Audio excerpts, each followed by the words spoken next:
halin da ake ciki dai Tinubu dai ya zo Kano, inda ya zo taron buɗe ofisoshin jam'iyyar APC a jihar Kano.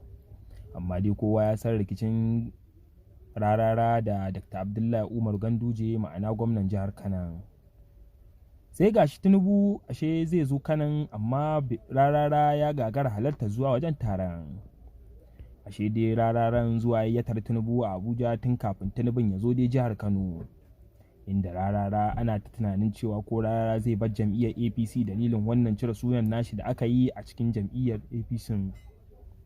Kwatsam ana cikin wannan yanayi dai zuwan rarara Abuja, sai ga rarara ya tara su Bola Ahmad Tinubu a Abuja.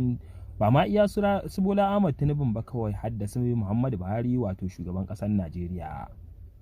Wannan shine dai zai tabbatar muku da cewa rarara yana da matukar ƙarfi a ƙasar nan, inda gashi dai an cire sunan rarara a cikin wayanda za su yi wa Tinubu yakin neman zaɓe, amma sai gashi rararan ya tara su a Abuja, inda ya lancin ɗin sababbin waƙoƙinsa.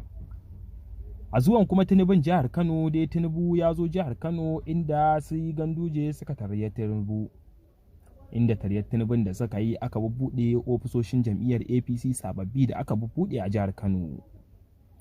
Zuwan Tinubun dai ya ɗaga wa mutane hankali ta wani ɓangaren, inda ta wani gurin aka yi dole kun san dama dole 'yan shaye-shaye su halarci wannan guri, ko kuma in ce muku 'yan daba dole su halarci wannan gurin taro. A wannan guri ne dai wasu mutanen suke ta faɗin albarkacin bakinsu, irin inda mutane aka yi musu kwace dalilin wannan lamari. Sai gashi ana tsaka da wannan taro dai ana ta tunanin ko rarara zai halarci wannan taro, amma rarara ya gagara halartar wannan taro. Inda aka yi taro aka gama shi lami lafiya, rarara bai halarci wannan taro ba. Mutane suna ta faɗin albarkacin bakinsu game da wannan taro, cewa idan rarara ya halicce shi dole a samu hargitsi da hayaniya da kuma faɗace-faɗace a wannan guri. Inda matsalar wannan taro dai a jihar Kano dai, tun da rararan baya tafiyar Dr. Abdullahi Umar Ganduje, ma'anar tafiyar su Gawuna a jihar Kano. To kaga dole wannan abu ya jawo hatsaniya tsakanin Dr. Abdullahi Umar Ganduje da jama'arsa, tare da rararan shi ma da jama'arsa. Amma saukin da aka samu shine rarara da bai halarci wannan taro ba, inda mutane suke ta cewa da alamu da ya gaya wa rararan gaskiya aka yi, cewa kai ya halarci taron.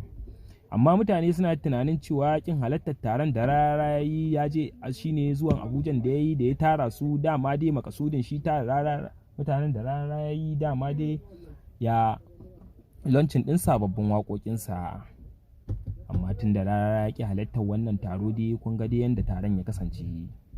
Sai dai sa Abdul Ahmad mai kwashewa su ne suka halarci wannan taro, da su Alinu, ma'ana 'yan Kannywood ta wannan ɓangaren. To dama kun riga kun san cewa Kannywood ɗin dai ta rabu kaso biyu. Kannywood dai ta riga ta rabu kaso biyu, inda wannan lamari ake ta fama da shi. Rikice-rikice yana ta faruwa dai a wannan ƙungiyar ta Kannywood, inda ake ta fama, kuma ba kowa ya san cewa ba wani abu da ya haɗa su illa dai rikicin siyasa. Office. You know, when we say Kannywood, you think of Nollywood, you think of Bollywood in India. So Kannywood is the nucleus of all the woods.